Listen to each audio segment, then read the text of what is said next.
এই যে আমাদের অশ্মির নতুন খেলার সাথী, নতুন বন্ধু, এই ইউনিকর্নটা অশ্মির বাবা নিয়ে এসেছিল এই কয়েকদিন আগেই। সেটা তোমাদেরকে দেখানো হয়নি, তো ভাবলাম দেখিয়ে দিই। পুরো ভিডিওটা অলরেডি আমি আমার চ্যানেলে আপলোড করে দিয়েছি, তোমরা চাইলে সেখান থেকে দেখে নিতে পারো।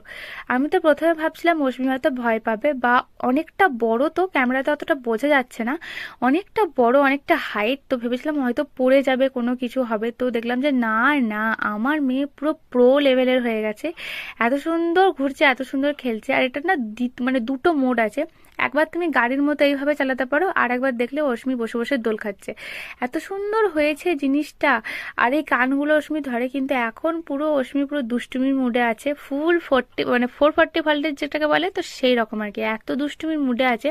কানটাকে ধরতে বলছি তো কোনো মতেই কান ধরছে না। আর এইভাবে সবসময় ঘোড়ার পিঠে, ও এটা ইউনিকর্ন তো বলতে পারে না, ঘোড়াই বলি, তো ওর পিঠে চড়ে ঘুরে বেড়ায়।